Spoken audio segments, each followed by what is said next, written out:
Bendiga de manera poderosa a cada uno de los hermanos que están con nosotros esta noche. Vamos de inmediato a empezar con nuestro tema de hoy, los mandamientos aplicables que tienen que ver con la serie de estudios que estamos dando sobre los mandamientos o la ley, en hebreo, Torah.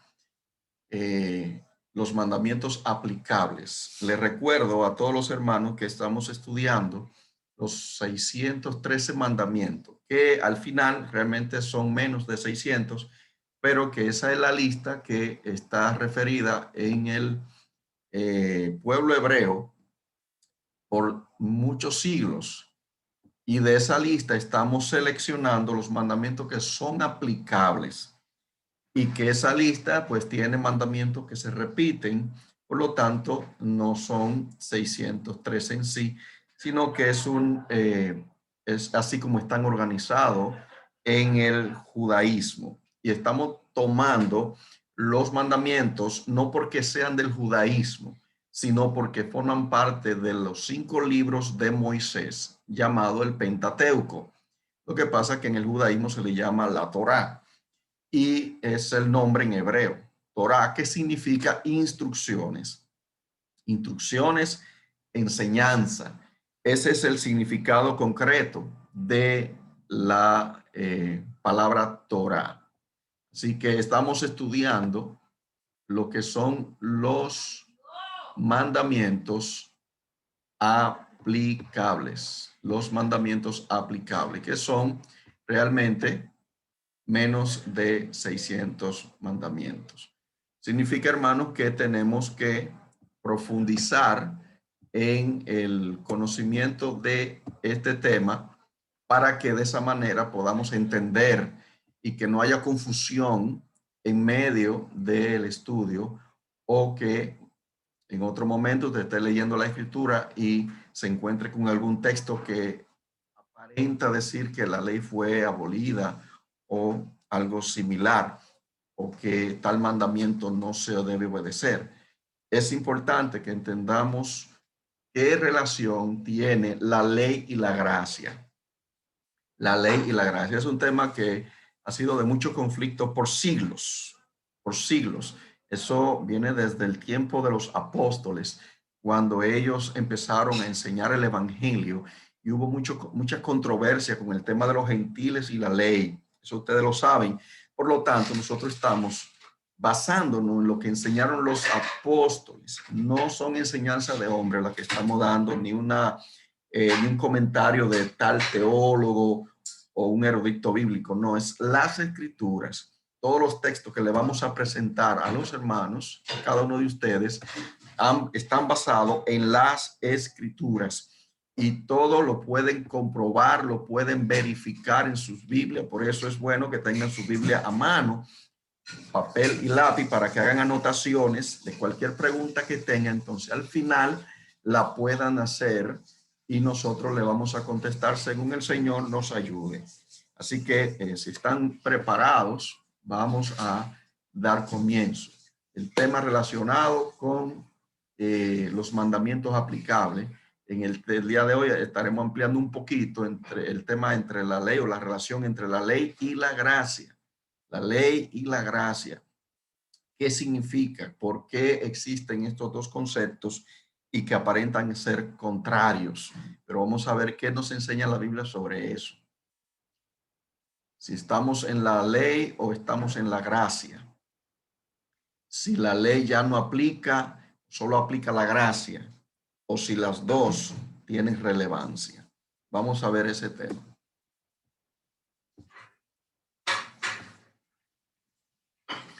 Vemos acá, para comenzar, que Yeshua, o Jesús, cuando menciono Yeshua, puede ver escrito ahí en la pantalla el nombre de Yeshua. Me estoy refiriendo a Jesús de Nazaret, el maestro. Su nombre en hebreo, que significa Yahweh salva. Yahweh salva, es el significado de Yeshua. Dice acá, Yeshua fue un judío fiel a la Torá.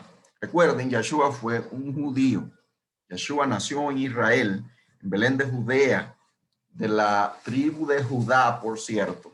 o sea que era judío, se le llama Yahudim o, Yahudim porque viene de los judíos, y Yahshua su nombre porque es el nombre en hebreo. Yahshua nunca salió de Israel, nunca salió de Israel, su ministerio entró en el pueblo de Israel.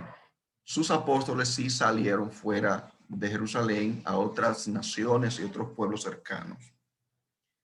Entonces siempre fue fiel a la Torah, nunca se vio obligado a acomodar su creencia al modo de la vida occidental.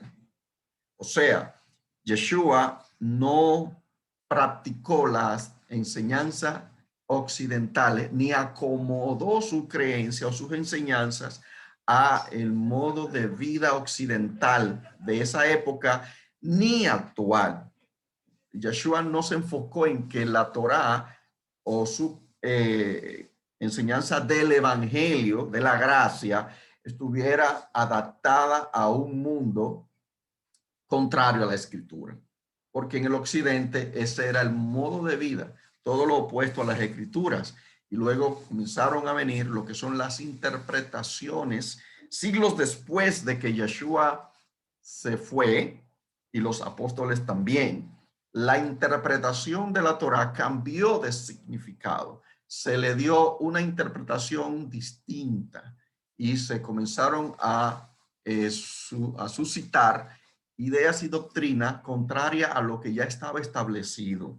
Eso vino a surgir después del año 250 en adelante, cuando empezaron a venir los famosos padres de la iglesia y luego siglos después vinieron los maestros, lo que le llamaban los intérpretes de la palabra, los famosos maestros.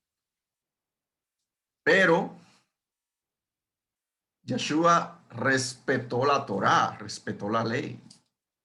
¿Cómo lo sabemos? Ahí le tengo el texto famoso y a lo mejor usted lo ha leído. Y hay hermanos que al leer ese texto se le ha prendido un bombillito que han dicho, pero verdaderamente esto parece contradictor porque aquí dice algo muy diferente a lo que me enseñaron. Dice aquí en Mateo capítulo 5, 17 al 20 lo siguiente. Yeshua dijo, no piensen que he venido a abolir la ley, o sea, la Torá y los profetas. Torá y profetas. No he venido a abolir, sino a dar cumplimiento, o sea, a cumplir.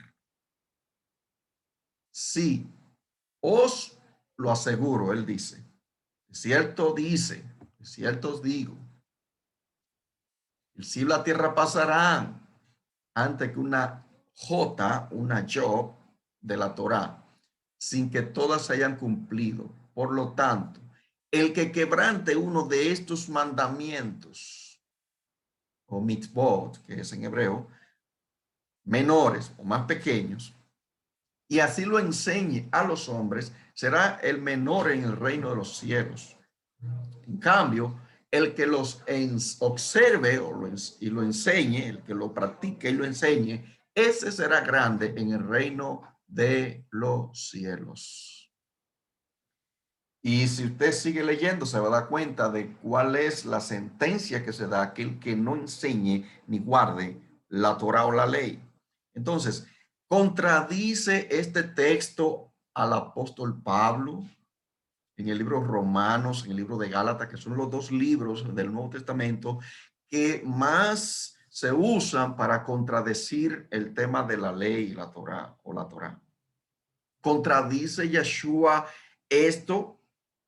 Es importante, hermano, que sepamos que cuando vamos a lo que es la interpretación bíblica, tenemos que tomar en cuenta en el ámbito de lo que es la hermenéutica, que es la interpretación de las escrituras.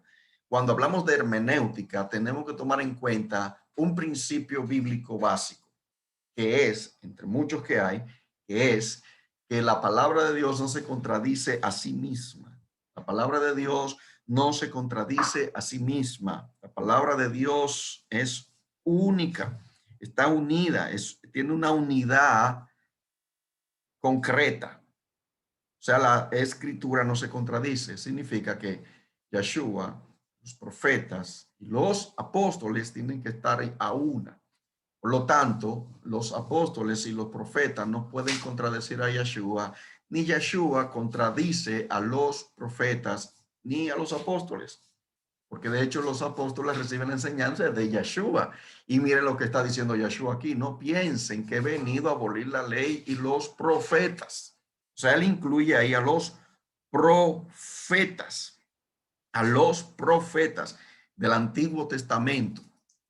Y los apóstoles se basan en los profetas y en Yeshua como base para interpretar la Biblia. En este caso, más en el Nuevo Testamento y Yeshua que interpreta a los profetas de lo que ellos quisieron decir en el Antiguo Testamento, que era un tiempo en que había muy poca luz sobre la interpretación correcta que Yeshua trajo. Él lo está diciendo clarito aquí. El que no lo enseñe ni lo practique será llamado pequeño en el reino de los cielos. Pero hay otro más adelante que dice que si su justicia no fuese mayor que la de los escribas y fariseos, no entrarían en el reino de los cielos. ¿Qué quiere decir esto? Que nuestra justicia tiene que ser perfecta, perfecta. O sea, superar a los fariseos y a los saduceos en cuanto a la ley. Eso asusta. Eso asusta porque ¿quién puede guardar más mandamientos que los judíos? Nadie, absolutamente nadie. ¿Y por qué Yeshua está diciendo el que no tenga, el que no sea, o su justicia no fuese mayor que la de los escribas y fariseos, no entrará en el reino? Yo sé que a usted le gustaría entrar en el reino de los cielos. Bueno, pues para entrar en el reino de los cielos necesita tener una justicia mayor que la de los escribas y fariseos. Mayor que la de los escribas y fariseos. Y para tener una justicia mayor que la de los escribas y fariseos, necesita Yeshua.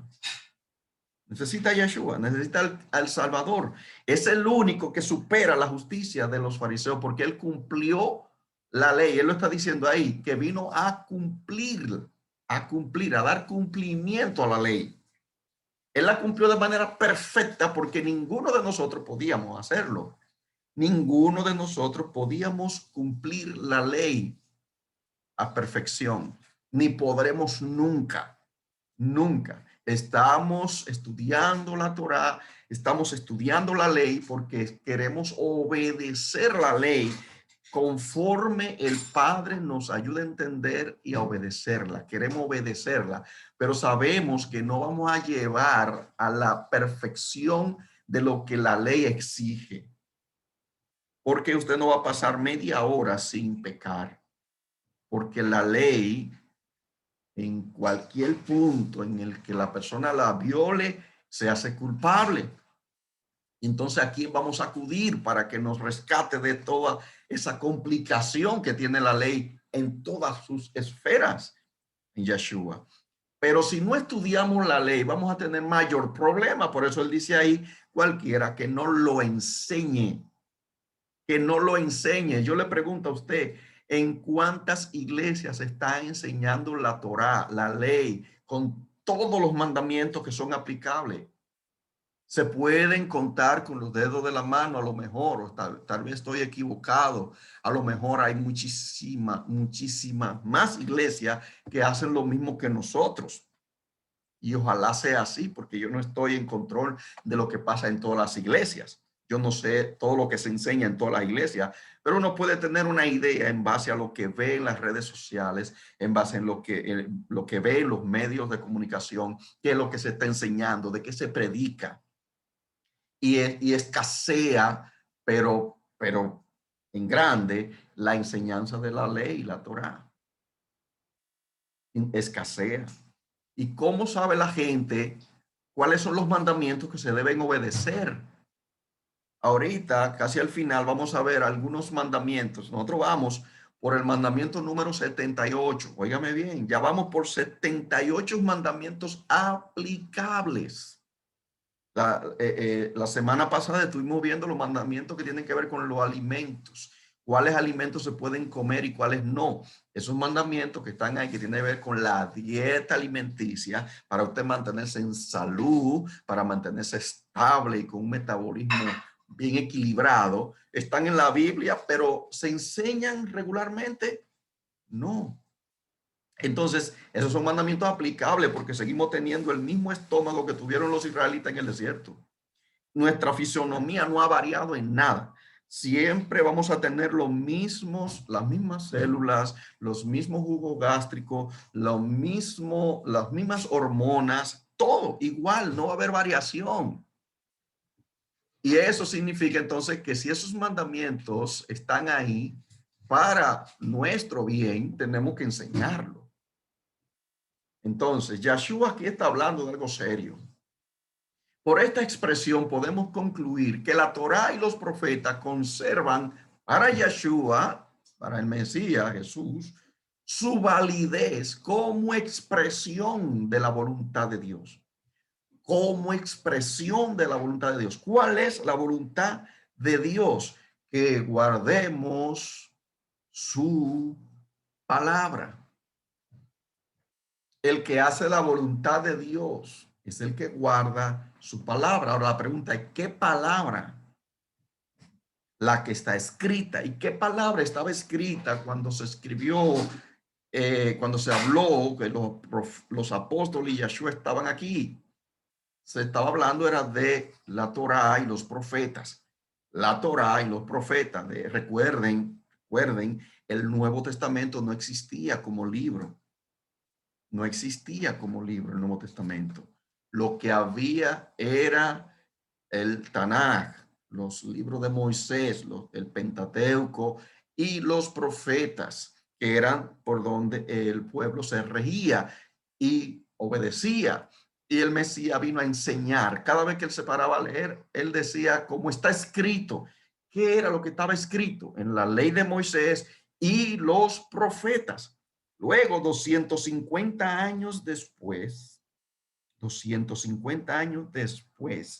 vino el Nuevo Testamento, el canon bíblico del Nuevo Testamento, que significa entonces que tenía un significado importante el Antiguo Testamento como se conoce hoy en día.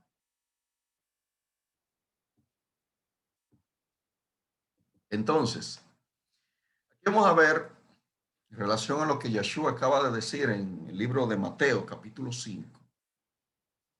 El doctor David Flusser, este doctor, nacido en el 1917 y murió en el 2000, fue un profesor israelí, escuche bien, de cristianismo primitivo y judaísmo. Él estudió lo que tenía que ver con el cristianismo primitivo, el tiempo de los apóstoles, y un poco más allá, y el judaísmo del periodo del Segundo Templo en la Universidad Hebrea de Jerusalén. Dice él, ya vemos cómo los evangelios, por un nuevo enfoque y mediante retoques posteriores, reforman la postura de Yeshua frente a la ley. Oiga lo que está diciendo este profesor. Hasta el punto de resultar a veces irreconocible.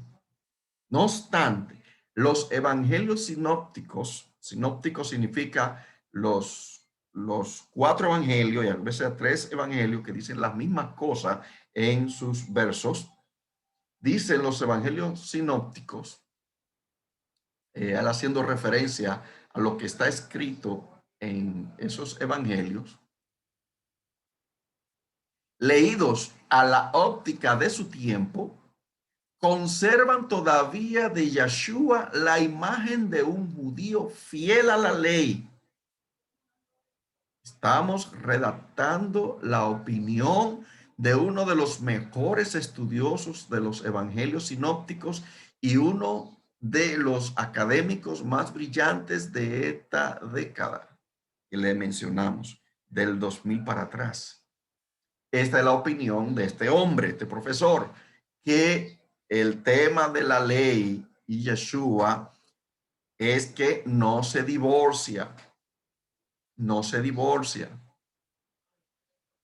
Conserva todavía de Yeshua la imagen de un judío fiel a la ley. Es importantísimo. Un judío fiel a la ley. Yeshua de Nazaret, un judío fiel a la ley. Esto lo dice un profesor judío, que de hecho él era ortodoxo, pero que se concentró en estudiar a Yeshua para ver si realmente el cristianismo tiene razón al decir que Cristo vino a abolir la ley y los profetas, o que Cristo enseñó que ya no es necesario obedecer la ley porque ya él la obedeció. Porque eso es lo que se interpreta en muchos círculos, que como Yeshua cumplió la ley, ya nosotros no tenemos que cumplirla. Yo no sé si a usted le enseñaron así, pero a mí me enseñaron así, que cuando Yeshua vino, él cumplió perfectamente la ley, por lo tanto ya yo no tengo que cumplirla. Entonces es un error grave. Y este profesor judío está defendiendo a Yeshua en cuanto a que él obedeció la ley. Y miren que los judíos, en su gran mayoría de ortodoxos, no creen en Yeshua, niegan a Yeshua. De hecho, muchos lo acusan de ser un quebrantador de la Torá por lo que se enseña en el cristianismo. Como el cristianismo se basa en la enseñanza en que Yeshua trajo la gracia y que la ley pasó, entonces los judíos se quedan bien traumatizados con el cristianismo, porque dicen, no, ¿cómo es posible que nuestro Mesías judío va a contradecir la ley? Y yo, por eso, es una de las razones, entre otras, por la que ellos rechazan el evangelio, porque el cristianismo enseñó, luego de que se formó la religión tradicional, de que ya la ley había pasado. Y eso trajo serias consecuencias para predicar el evangelio a los judíos. Pero ¿qué Pablo declaró? Vamos a ver lo que el apóstol Pablo declaró entonces. ¿Qué declaró el apóstol Pablo? Pablo dice que Yeshua fue cumplió, sometido a la ley, o sea, a la Torá. En Gálatas 4, Yeshua nació bajo la ley, sometido bajo los preceptos de la ley de su tiempo. ¿Por qué? Porque fue instruido por la ley. Sus padres obedecían la ley. Yeshua conocía todos los aspectos de la ley, no solamente porque era hijo de Dios, sino porque fue instruido, fue enseñado por sus padres. Fue enseñado por sus padres. Y eso es algo que no se puede negar. ¿Qué más dice Pablo? Se puso al servicio de la circuncisión para demostrar la fidelidad de Dios, ratificando las promesas hechas a los patriarcas, o sea, el pacto. Según Romanos 15:8, Yeshua estuvo al servicio de la circuncisión, o sea, que él mismo fue circuncidado al 8º día y que estaba sujeto a este patrón, porque era necesario. Él tenía que obedecer a su Padre Celestial para que se cumpliera el pacto. El pacto que Dios había hecho con los patriarcas. De hecho, que incluía la circuncisión. El venir Yeshua tenía que estar sujeto al servicio de ese sistema que tenía que ver de qué se necesitaba para ser parte del pueblo de Dios. Para ser parte del pueblo de Dios, ustedes saben, se necesitaba cumplir con el pacto abrahámico. El pacto que Dios le dio a Abraham, que tenía que ver con la circuncisión de los varones. ¿Por qué de los varones? ¿Y por qué a las hembras no se le hacía ningún tipo de rito para que pertenecieran al pueblo? Porque los hombres representaban a las mujeres en esa época. Las mujeres dependían de los hombres para ser parte del pueblo de Israel. Las que nacieran de un hombre que tuviera bajo pacto abrahámico, ya era considerada judía, no solamente por sangre, sino por pacto. Ese pacto era algo establecido por Dios, no por los judíos. Los judíos no se inventaron la circuncisión. Los judíos no establecieron la circuncisión. Lo hizo Yahweh con Abraham. Ahora, cuando Yeshua vino y fue circuncidado, entonces Yeshua, dice el libro de Gálatas, que estuvo sometido bajo tutores al servicio de la ley. Esos tutores tenían que ver con los maestros que enseñaban a los niños en la sinagoga en ese tiempo. A eso se le llama ayo. Ayo. Los tutores o maestros. Yeshua tenía que estar sujeto a lo que su maestro le enseñaban, aunque Yeshua superaba, recuerdan, a los 12 años, superaba a los maestros de la ley y a los sacerdotes que habló con ellos en el templo. Por lo tanto, Yeshua mismo, a pesar de tener el conocimiento que superaba a los maestros, Yeshua mismo se sometía a ellos en cuanto a lo que era la enseñanza de la Torá, porque era necesario, y él cumplía la Torá porque el no cumplir la Torá era pecado. Hermanos, cualquier mandamiento de la Torá que Yeshua desobedeciera estaba en pecado. Escúchelo bien, estaba en pecado. No importaba cuál mandamiento. Cualquiera que él desobedeciera estaba en pecado. Y si Yeshua desobedecía un solo mandamiento, aunque fuera el más pequeño, ya no podía morir en la cruz para redimirnos a nosotros de nuestros pecados, o sea, de la desobediencia a la ley. Cualquiera que él desobedeciera. Por lo tanto, no podía en ningún momento desobedecerlos. Entonces, Pablo está hablando de ese tema. Pablo está hablando de cómo Yeshua creció y se desarrolló bajo el sistema de lo que es, lo que era la circuncisión, lo que era la enseñanza de la Torá con los rabinos de esa época. La Torá, entonces, parte de la alianza con el Eterno. Y vemos entonces, si Yeshua es el propulsor de la ley, el que dice en Mateo 5 que cualquiera que no lo enseñe o no lo practique es pequeño en el reino de los cielos, ¿por qué Yeshua está hablando de esto? Bueno, porque ya se había declarado en el Antiguo Testamento lo que significaba la ley. No es un secreto, no es algo nuevo. Aquí en Radio Salvación no se está inventando una nueva doctrina, algo que nos salió de la manga y que ahora se lo estamos presentando como un tema nuevo. Quizás es nuevo para muchos que nunca se habían topado con este tema, pero eso está escrito desde hace siglos, milenios. Mire qué dice Jeremías 31:31, hablando a la casa de Israel, en este caso a las 10 tribus y a los judíos, casa de Judá, que estaba dividida. Jeremías dice, profetizando, vienen días, declara Yahweh, en que haré con la casa de Israel y con la casa de Judá un nuevo pacto. Véanlo ahí, las dos casas, casa de Israel y casa de Judá. La casa de Israel estaba perdida, la casa de Israel se había perdido, se había extraviado y se la habían sacado de Israel desde el tiempo de Jeroboam o Roboam, que eran los reyes que estaban en ese tiempo cuando Israel pecó y se apartó y las tribus fueron divididas. Aquí está hablando de un pacto. ¿Qué es un pacto? Es un acuerdo. Pero aquí está hablando de un nuevo pacto. Ahora yo le pregunto a ustedes, lo que conocen de la escritura, del evangelio, ¿qué es el nuevo pacto? Quiero que ustedes escriban en el chat para ustedes, ¿qué es el nuevo pacto? ¿En qué consiste el nuevo pacto? Quiero ver la mano, la opinión de los nuevos, los que nos visitan y los que son nuevos en el Rey de Salvación. ¿Qué usted entiende por nuevo pacto? Voy a dar unos minutos para que ustedes estén dando su opinión ahí por el chat. ¿Qué es el nuevo pacto?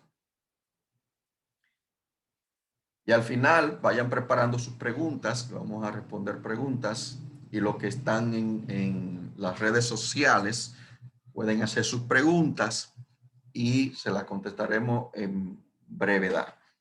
Pueden entrar a YouTube en el Redil de Salvación y también Joel Rosario.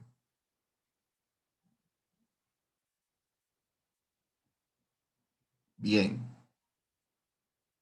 ¿Qué dicen los hermanos sobre el nuevo pacto? ¿Qué es el nuevo pacto? Vamos a ver. Según usted lo entiende.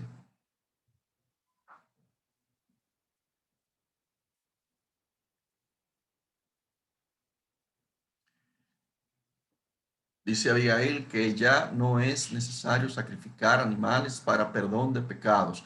Ahora somos redimidos por la sangre de Yeshua. ¿Ok? Muy buena explicación, hermana Abigail. Redimidos por la sangre de Yeshua. ¿Ok? ¿Alguien más tiene otra opinión?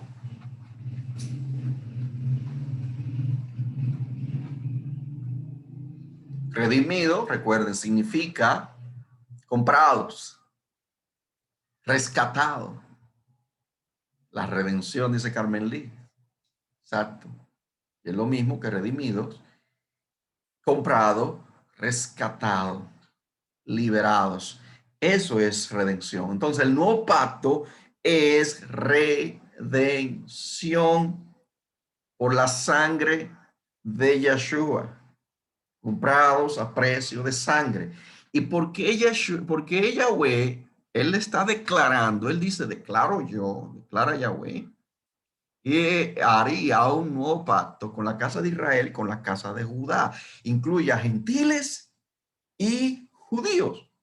Gentiles y judíos, porque la casa de Israel se convirtió en gentiles y Judá, los judíos. O sea que los judíos tenían que entrar al nuevo pacto, porque el antiguo pacto en la que se basaba para que una persona pudiera ser parte del pueblo de Israel y fuera perdonado sus pecados eran dos cosas. Dos cosas. Un judío, un israelita, para pertenecer al pueblo de Israel, para estar en pacto, tenía que tener dos condiciones. Eso incluía que un gentil que quería pertenecer al pueblo de Israel o judíos, tenía que tener la circuncisión y tenía que ofrecer sacrificios. Circuncisión y sacrificios. ¿Entienden? Por lo tanto, todo lo que tenía que ver con el antiguo pacto en cuanto a ser parte del pueblo de Israel y a ser perdonado el pecado, ya pasó. Ya no es necesario.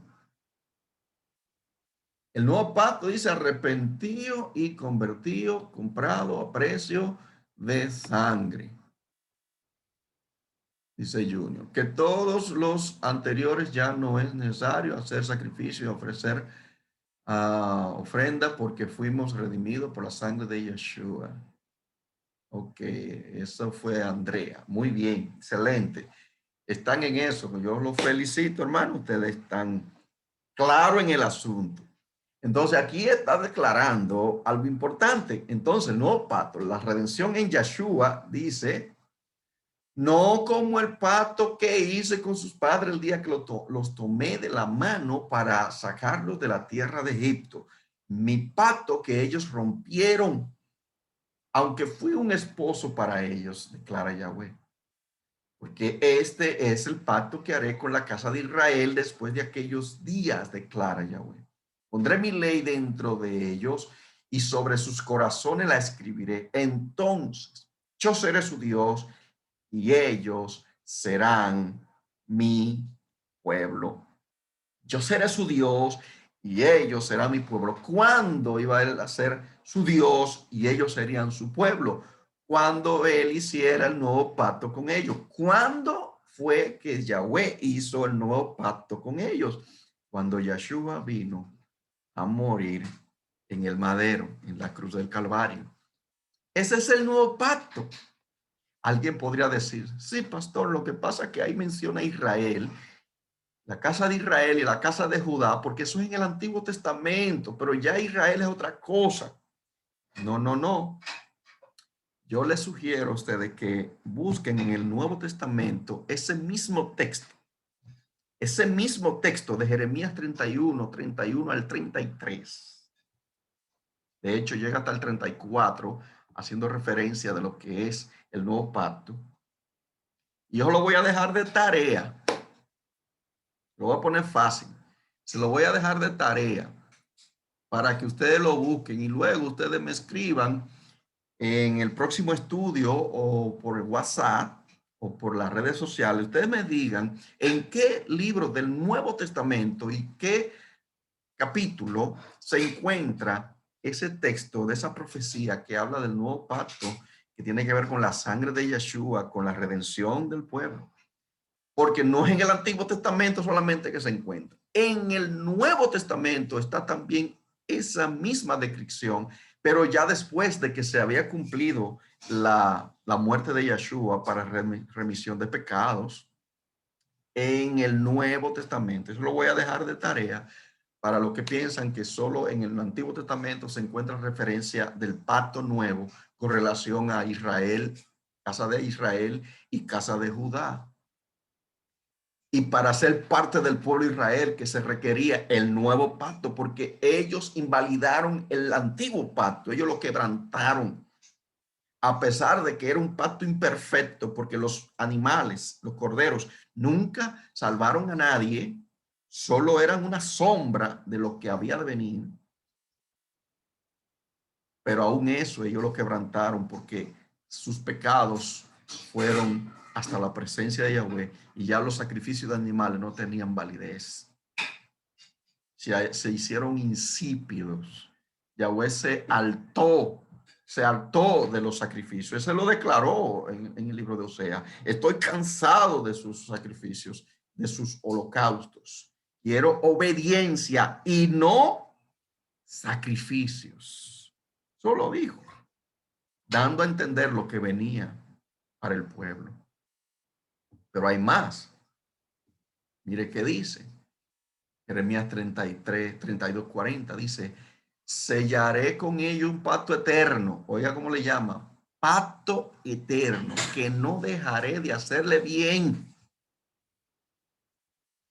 Dice él, concentraré mi pacto contigo y con tus descendientes después de ti, por las generaciones, por alianza eterna, de que seré tu Dios y Dios de tus descendientes después de ti. Génesis 17:7. Esto se lo dijo a Abraham. Y aquí lo vemos anunciado en Jeremías 31 y cumplido en el Nuevo Testamento, cuando vino Yeshua. ¿Se acuerdan cuando él levantó la copa de vino y dijo, este vino es mi sangre, que yo he de derramar por muchos?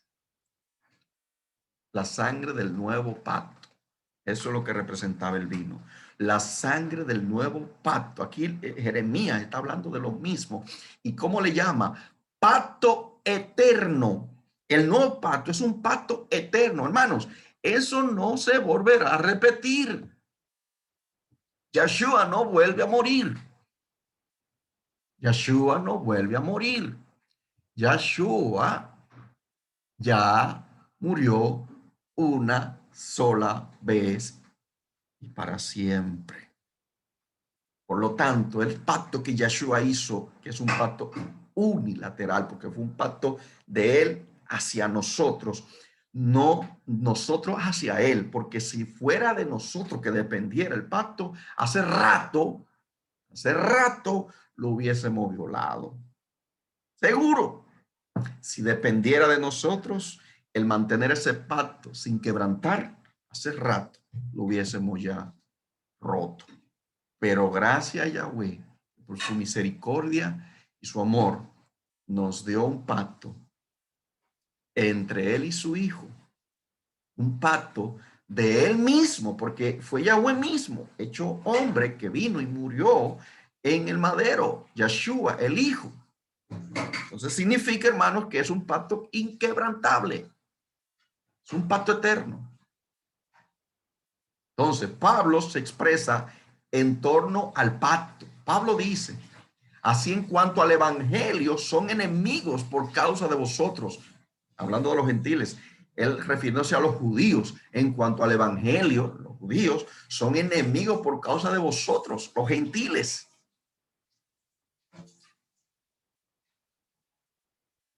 Aleluya.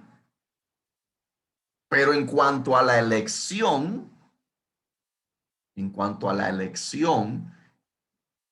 que fue el pacto que Dios hizo con Abraham, diciéndole tu descendencia será incontable. Es una promesa, un pacto con Abraham. Son muy amados por causa de los padres, o sea, por causa del pacto que Dios hizo con los padres. Esa alianza que tenía que ver con la promesa. Por eso la promesa y el pacto, la promesa y el pacto van de la mano. Escuche bien, van de la mano, promesa y pacto. La alianza que se hizo con Abraham incluye el nuevo pacto también, pero ya en ese momento con un poco menos de luz, pero ya se reflejaba lo que era la descendencia de Abraham. Porque irrevocable, dice Pablo, irrevocables son los dones, que son las bendiciones del pacto, y el llamamiento de Dios, o sea, la alianza, es irrevocable. Dios no va a echar para atrás. Dios dijo y va a cumplir, sin lugar a dudas. Dios dijo, lo va a cumplir. Se encuentra en Romanos capítulo 11, versículo 28 y 29. Tome nota de ese capítulo. Y luego, si usted quiere, estudie el capítulo 11 completo, porque déjeme decirle, Rey de Salvación no se basa en textos bíblicos aislados para dar una interpretación o una enseñanza. Nos gusta desglosar las escrituras y hablar en el contexto y barrer todo. Si fuera necesario leer todo el capítulo, lo hiciéramos, pero por cuestión de tiempo no lo hacemos. Por eso le ponemos más o menos una evidencia suficiente para que usted tenga una idea de lo que son estos versículos en base al tema que estamos hablando. Vamos a seguir. Pablo continuó siendo fiel a la Torá. Hablando de Pablo y lo que Pablo declaró que él seguía siendo fiel a la Torá. Dice aquí, Hechos 25:8, alegando Pablo en su defensa, dice él, ni contra la ley, o sea, ni contra la Torá de los judíos, ni contra el templo. Y cuando aquí yo menciono la Torá de los judíos, no significa que los judíos fueron los que inventaron la Torá o que es una tradición de los judíos o que es una cultura judía. No. Y quiero aclarar esto porque se puede malinterpretar cuando yo digo la Torá de los judíos. Lo que pasa es que cuando Pablo estaba siendo juzgado ante el rey Agripa, los judíos era que lo estaban acusando de violar la ley de Dios que en ese tiempo los judíos llevaban. Pero los judíos no solamente llevaban la ley de Dios, también llevaban las tradiciones de los ancianos, ¿recuerdan? Las tradiciones de los ancianos. Por lo tanto, podía malinterpretarse de que Pablo estuviera violando la ley cuando ellos consideraban que la tradición de los ancianos también era ley de Dios. Y cuando Pablo estaba introduciendo gentiles a la sinagoga o al templo, ellos entendían que Pablo estaba violando la ley, cuando en realidad la Torá no prohibía a nadie entrar al templo, excepto al lugar santo y lugar santísimo, que ahí sí solamente entraban los sacerdotes. Pero Pablo nunca entró un judío en el lugar santo ni el lugar santísimo, porque ni siquiera Pablo entraba, porque Pablo no era sacerdote. Pablo era un fariseo, un maestro de la ley. Solamente tenían autorización de entrar al lugar santo, el lugar santísimo, los sacerdotes o sumo sacerdote. Más nadie. Pero la acusación que se le está haciendo a Pablo aquí era que él violaba la ley, porque le estaba diciendo a los gentiles que ya eran parte del pueblo, sin estar circuncidados. Eso era un choque de titanes en ese tiempo. Decir que un gentil podía ser del pacto de Abraham sin circuncidarse, eso era terrible para un judío. Pero Pablo dice aquí lo siguiente, alegando contra su defensa, ni contra la ley, ni contra el templo, ni contra César he pecado en nada. Óigame, Pablo está declarando algo muy fuerte. Pablo está diciendo, yo no he pecado, yo no he violado la ley. Entonces, Pablo estaba bregando con el tema de los gentiles y la circuncisión y el tema del templo, y está diciendo que él no violó eso. Quiere decir que Pablo guardaba Torá, guardaba Torá. Aquí menciona el fundamento de la vida religiosa del hebreo en el primer siglo. La Torá y el templo era el eje central de la vida religiosa del judío del primer siglo, porque cuando Pablo estaba, recuerden, el templo no había sido destruido todavía. Existía el templo. De hecho, Pablo llevó gentiles al templo, incluso, y circuncidó a algunos. Que eso parece contradictorio. ¿Por qué Pablo circuncidó si Pablo no estaba de acuerdo con la circuncisión para ser parte del pueblo? Lo hizo como una manera de susanar a los que estaban en contra, a los que estaban atacándolo, entendiendo él que esos eran judíos mezclados con gentiles, medio judíos y medio gentiles, necesitaban ser circuncidados para que el pueblo judío lo pudiera aceptar, porque de otra manera los judíos no iban a aceptar la enseñanza de nadie que no estuviera circuncidado. Absolutamente, de nadie. Entonces Pablo continuó su vida de hebreo, visitando la sinagoga, observando fiestas bíblicas o levíticas, haciendo actos de justicia o sedacá, que eran las ofrendas, los donativos a los pobres, guardando el Shabbat. Pablo hizo todo eso conforme a lo que ya estaba escrito. Por lo tanto, es una gran confusión decir que el apóstol Pablo habló en contra de la Torá, en contra de la ley. Si él mismo está diciendo aquí que no. ¿A quién usted le va a creer? ¿A un predicador, a un maestro, teólogo o a Pablo? ¿A quién usted le va a creer más? Yo prefiero creerle a Pablo, porque ahí lo está diciendo de manera muy clara y contundente. No he hecho nada en contra de la ley, ni el templo. No he pecado contra eso. O sea, ahí está demasiado claro. El mismo Pablo escribió, porque no los oidores de la ley. La palabra nomos tiene que ver con ley en griego. Nomo. Son justos. Muy bien, lo que Pablo está diciendo. Preste mucha atención a este texto. No los oidores de la ley son justos, sino los cumplidores de la ley serán justificados. Entonces aquí aparece la misma expresión que dijo Yeshua. Si tu justicia no fuese mayor que la de los escribas y fariseos, no puede entrar. Y nadie que no sea justificado puede recibir la salvación. Nadie, absolutamente. Entonces, ¿por qué aquí está diciendo Pablo que los cumplidores de la ley? ¿O acaso Pablo quiere decir ahí que los que cumplen la ley son los que van a ser salvos? Porque entonces ahí sí tenemos un lío grande. Porque la salvación es por obra, es por obedecer la ley que somos justificados o no. Pero aquí aparenta Pablo decir que sí. ¿Cómo podemos desenvolver ese lío? ¿Cómo yo interpreto a Pablo aquí?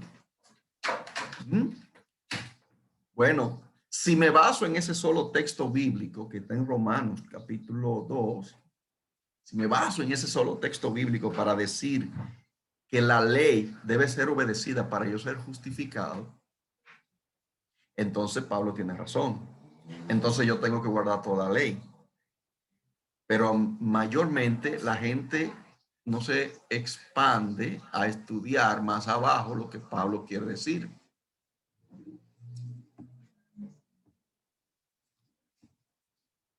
Los hacedores de la ley, aquí se refiere a los que creen en el Mesías, aunque no sean perfectos en guardar toda la ley. Cuando Pablo está hablando de la justificación, Pablo explica más adelante el capítulo 3, el capítulo 4 y el capítulo 5 de Romanos. Léalo. Hoy no tenemos tiempo de desglosar todo este tema, pero léalo, capítulo 3, capítulo 4 y capítulo 5, para que usted vea lo que significa ser justificado. Solo por la gracia. Lo que pasa es que los que son hacedores de la ley fueron los que creyeron en el Mesías. Nadie, absolutamente nadie que no haya creído en el Mesías va a poder ser justificado por la ley. Nadie. Y ese es el problema que existe hoy en el judaísmo, que ellos piensan ser justificados por lo que es la obediencia a la ley. Y se basan en eso. Por eso son tan estrictos, por eso son tan rígidos y tan ortodoxos con el tema de la ley, porque ellos entienden que si no es así, no pueden ser salvos. Entonces, ¿qué pasa entonces con una persona que basa su vida en obedecer los preceptos fuera de Yeshua? Se convierte en esclavo. Hermanos, se convierte en esclavo. Como hoy en día hay muchos que aún estando en el evangelio se inventan leyes que esclavizan a la gente. Le ponen yugos tan pesados que ni ellos mismos pueden mover con un dedo. Cargas pesadas. Eso no solamente aplica en el judaísmo, en el cristianismo existe lo mismo en muchos sentidos. Por eso Yeshua vino a liberarnos, a hacernos libres, para que aprendamos cómo que se obedece la ley. No para que la dejemos de obedecer, sino cómo se debe obedecer. Porque Pablo está diciendo aquí que hay que obedecer la ley. Dice, porque los oidores de la ley no son justos. No porque usted venga a escuchar un estudio bíblico.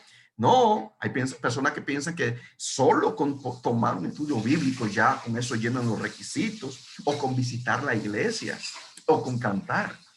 No, tiene que ser hacedor, cumplidores de la ley. Aunque no sea perfectamente, pero por lo menos hay una intención, hermanos. Eso es lo que Pablo enseña en su libro de Romanos, que haya una intención, que en su corazón haya un deseo.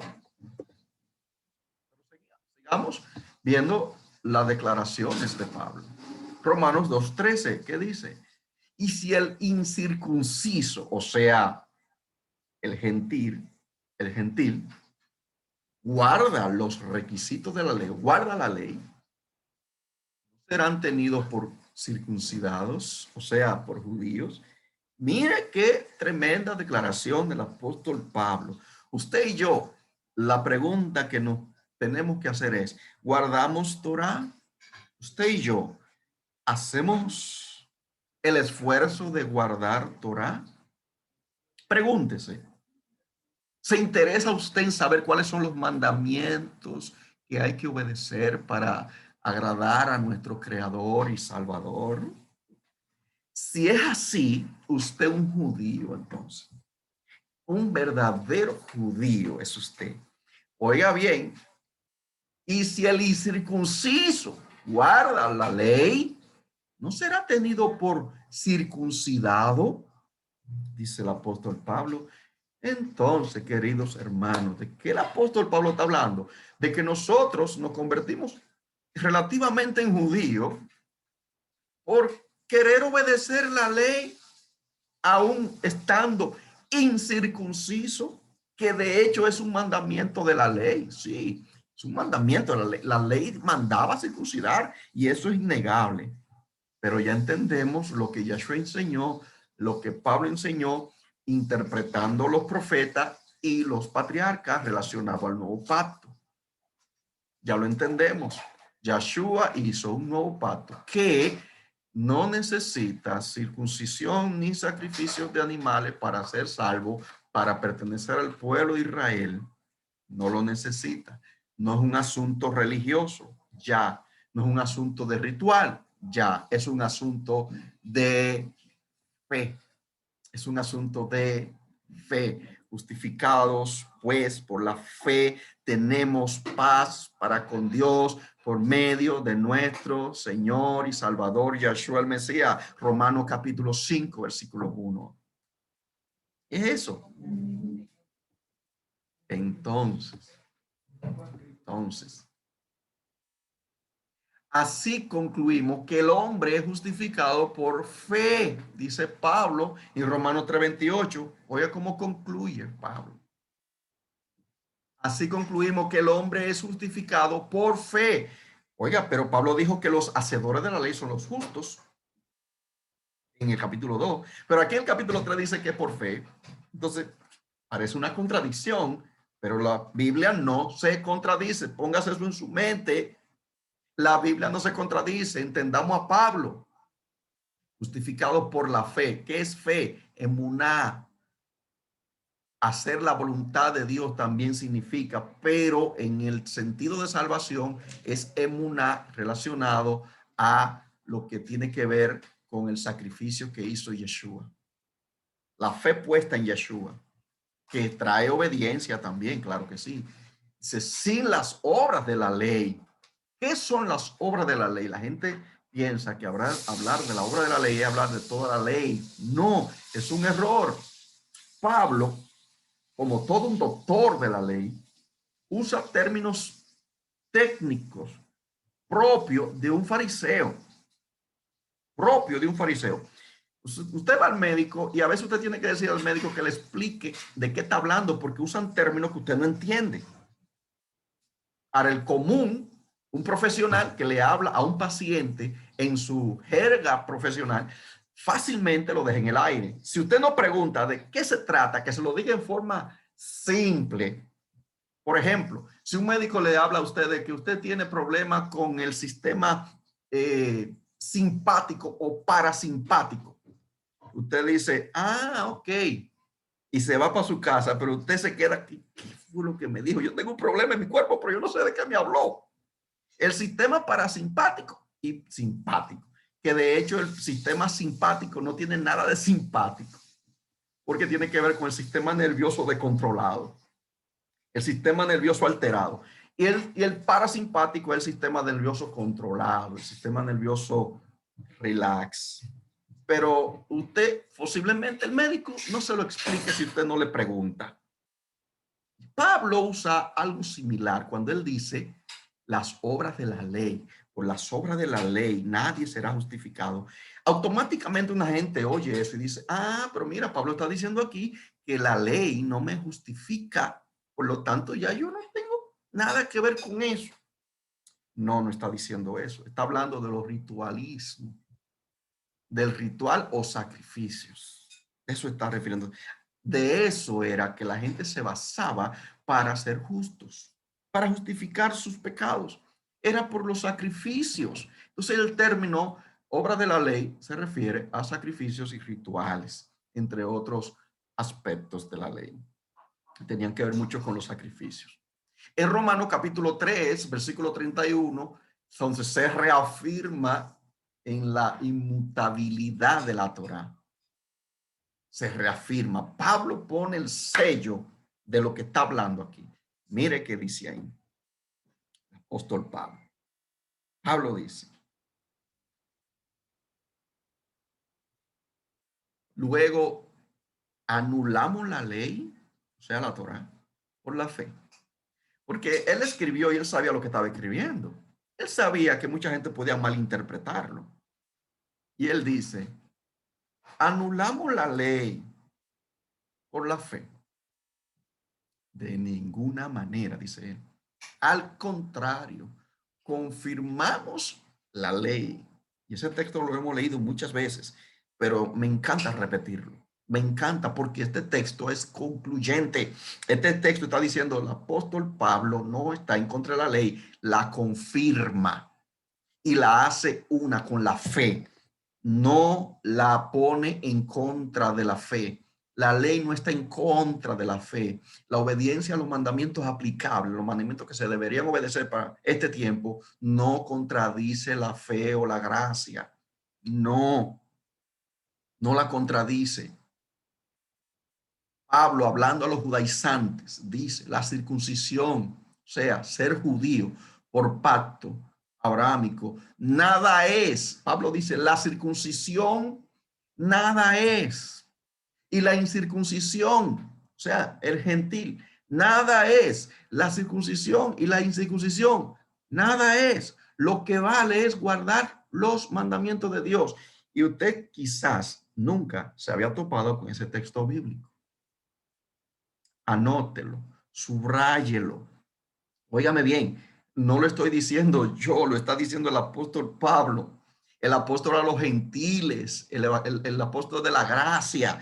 Pablo está diciendo que lo que vale es guardar los mandamientos de Dios. Primera de Corintios 7, 18 y 19. Aquí está claro. Pablo está hablando a los judaizantes de esa época de que no era como ellos pensaban. Estaban equivocados. Y le habla a los judaizantes de este tiempo también y a los no judaizantes, pero que son gente que creen que Pablo contradijo la ley. Pablo le está diciendo aquí, no, no, no, no. Guardar los mandamientos es lo que vale. Viendo, hermanos, estas conclusiones breves, porque hay mucho más que no nos da el tiempo para desglosarlo, porque el libro de Romanos y Gálatas está lleno de afirmaciones que hablan a favor de la ley, del mismo apóstol Pablo. Entonces, ni Moisés, ni Pablo, ni Yeshua hablaron en contra de la ley. Al contrario. Entonces, tenemos acá una muestra de entonces cuáles mandamientos nosotros debemos obedecer. Le voy a hablar de algunos de ellos esta noche. Anoten sus preguntas para el final. Mandamiento número 79. Liberar al ave madre cuando se toma el nido.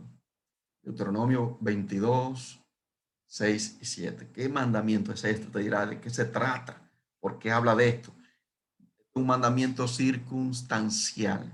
¿Por qué yo le puse mandamiento circunstancial? Porque ya casi no se usa eso.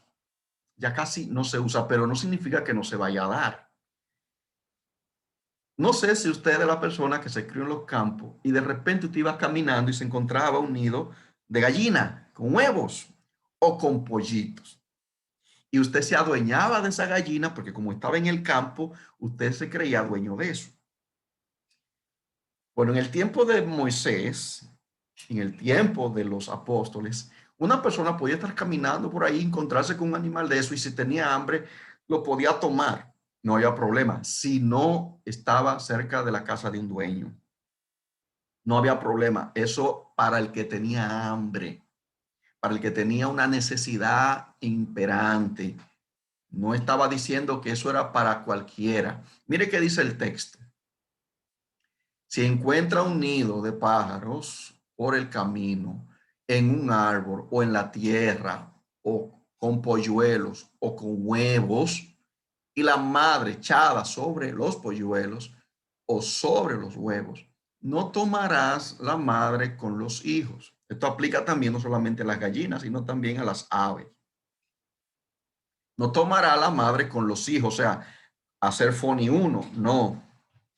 Dice, sin falta dejarás ir a la madre, aunque a los hijos los puedes tomar para ti, para que te vaya bien y prolongues tus días. Mire qué mandamiento tan sencillo, pero qué sentencia. Una persona que hiciera un acto como este estaba quebrantando un mandamiento importantísimo porque estaba hablando de la vida de estos polluelos. Mira hasta dónde es la Torah de compasiva, de las cigüitas, de los polluelos, de los pollitos, de los huevos. Tiene compasión porque le está diciendo no lo dejen sin la mamá. Mejor llévenselo todo. la madre con los polluelos, pero no lo dejen solos. Entonces este mandamiento es circunstancial. ¿Por qué? Porque enseña que no se puede tomar el animal y dejar la cría sola. Y esto se aplicaría en el caso de una emergencia en un campo abierto y que el animal no tenga dueño. ¿Entendió bien? Que el animal no tuviera dueño. Que sea algo que se justifique y que usted esté en un monte perdido por ahí, en un campo, y que necesita alimentarse y encontró unos huevos por ahí. Amén. La Biblia le da libertad para hacerlo, siempre y cuando usted se asesore de que no sea de una vivienda que esté cerca por ahí, porque mejor usted vaya a la casa y pida auxilio, pida ayuda y no se robe los huevos, porque entonces estaría en pecado también. Entonces, ¿entendió bien esa parte? Este es un mandamiento que parece simple, pero es importante en una circunstancia dada. Mandamiento número 80. Mandamiento número 80. No comer sangre. ¿Cuántos conocen ese mandamiento de la Torá, ese mandamiento de la ley? Levanten la mano los que conocen ese mandamiento y lo guardan. No comer sangre. ¿Conocen, verdad? Bueno, mire lo que dice Levítico, capítulo 7, versículo 26. Ustedes no comerán sangre ni de ave, ni de animal, en ningún lugar en que habiten. No solamente se aplica a la tierra de Israel, en cualquier lugar en que habiten, no comerán sangre, ni de animal, ni de ave, de nada, de ningún, mucho menos de humanos. Ojo, eso no tiene que ver con la transfusión de sangre. Ojo, no tiene que ver con la transfusión de sangre. La transfusión de sangre no es comer sangre, es transferir vida, es ayudar a una persona, auxiliarla. Es lo mismo que salvar una vida. Entonces, no es comer sangre la transfusión. Ya ustedes saben a lo que me estoy refiriendo. Ahí le puse un platico de del famoso alimento que mucha gente conoce y ha masticado. Que mucha gente se halla, eso riquísimo. Bueno, puedes decirle, yo lo comía. Yo lo comía y me gustaba. Y me gustaba. Gracias a la Torá que me abrió el entendimiento y que me dio a entender que este alimento forma parte de lo que son los alimentos impuros que estábamos estudiando la semana pasada, cuáles son los alimentos puros e impuros. Entonces, hermanos, la pregunta que uno se debe hacer es la siguiente. Si en el Nuevo Testamento, en el libro de Hechos, en el capítulo 15, habla de no comer sangre y la asociamos con la morcilla, y los cristianos evangélicos no comemos morcilla. Después que venimos al evangelio, nos enseñaron que no se podía comer sangre, o sea, la morcilla, y guardamos ese mandamiento con seriedad. No nos la comemos, pero sí los otros sí no lo comemos. Entonces, ¿qué pasó ahí? ¿Cómo es posible que un mandamiento de la Torah yo lo pueda aplicar y otros no? En un mismo renglón. En el renglón que tiene que ver con los alimentos, yo respeto el no comer sangre, pero lo demás sí me lo como. ¿Por qué? ¿Acaso el Mesías habló de unos alimentos que sí y otros que no dentro de los alimentos de Levítico 11? ¿O los apóstoles así hicieron alguna referencia exclusiva? No. Lo que pasa es que el comer sangre en esas épocas era muy común, más que ahora. Más que ahora. Y no es que ahora no se coma, pero no es tan común. Y le voy a poner algunos ejemplos. Miren, por ejemplo, el primero aquí que le menciono se llama sarnina. La sarnina, típica de Polonia, es una sopa a base de especias, frutas secas, vinagre y pato, incluyendo su sangre, o sea, la sangre de pato. Es un platillo de Polonia, típico, o sea que se come mucho. Vaya anotando por ahí. Cuando usted vaya por ahí, por Polonia, cuídese de comer en un restaurante y pida y vaya a pedir el plato típico, que le van a dar sangre de pato. Ya lo saben. El segundo es la morcilla. Usted la conoce muy bien. La morcilla, también conocida como pudín negro. Pudín negro es una salchicha hecha con sangre, carne y especia. Encontrarás morcilla en casi cualquier rincón del mundo. En casi cualquier rincón del mundo. En Latinoamérica es muy abundante. Y República Dominicana ni se diga. Especialmente cuando toman la sangre del cerdo y el de la vaca y hacen estas morcillas. Y está también el sundai. Sundai, salchicha de sangre coreana. La puedes encontrar también en el menú del restaurante de Pig en Washington, D.C. En Washington, D.C. Al parecer, el sundae de sangre de cerdo se prepara en base a helado de chocolate hecho con sangre en lugar de yemas de huevos. Increíble. Increíble. Alguien va al restaurante y ve este menú y dice, sondea. Yo quiero uno de esos, deme un sondea. Y cuando lo traen, le están trayendo a usted un helado, una malteada de sangre de cerdo, mezclada con chocolatitos, etcétera, etcétera. Y entonces, hermanos, ¿qué dice la Torá? No coman sangre. Así que eso está dentro de los mandamientos aplicables, incluyendo los demás mandamientos que dice Levítico 11. Yo les recomiendo que se lean Levítico 11 completito, desde el primer versículo hasta el final. Sus 46 versículos creo que tiene. Léalo tranquilamente en su casita para que usted lo pueda entender mejor. Es el mandamiento 80. Y el mandamiento 81, no comer ni beber como un glotón o un borracho. No rebelarse contra padre o madre. Un mandamiento como que se asocian porque están en el mismo versículo. Mire qué dice Deuteronomio capítulo 21, 20. Y dirán a los ancianos de la ciudad, este hijo nuestro es terco y reverde. No nos obedece, es glotón y borracho. Tremendo. ¿Sabe lo que se hacía con esos niñitos así, esos hijos así? Léalo más para abajo usted solito en su casa. Yo no se lo voy a leer. Pero eso era lo que se aplicaba en la ley. ¿Qué le hacían? Gracias a Yahweh que eso no se aplica ya hoy en la Torá. Esos son de los mandamientos no aplicables.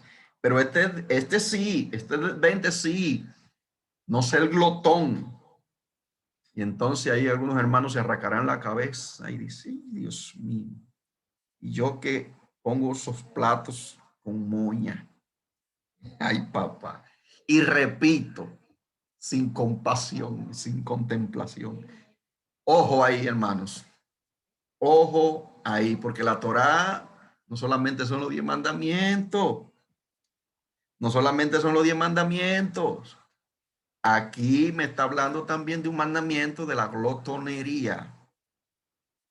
Y está asociado con lo que son reverdes y tercos. Parece que las alturas lo pone así, no sé qué, pero ahí vamos. Es un mandamiento aplicable e interesantísimo. A la vez también nos cuida nuestra salud, porque uno aprende, hermano, uno aprende con los tropezones. Al final, cuando usted tenga 40 y pico de años, usted se va a dar cuenta de lo que le estoy hablando por estar de hartón. Cuando los triglicéridos lo agarren y el colesterol y le den en la madre, como decimos dominicanamente hablando, usted va a entender la Torá en Levítico 11. Y también aquí en Deuteronomio y Levítico, que habla de lo que es la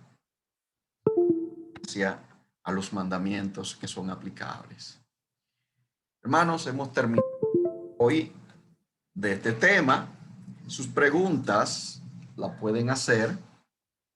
Ya estamos listos. Los que están en las redes sociales, nos escriben en la caja de comentarios, compartan con el audio para que puedan ser edificados y aprendan más. Y damos gracias al Todopoderoso por ustedes. Yahweh le bendiga de manera muy especial y será hasta la próxima. Shalom.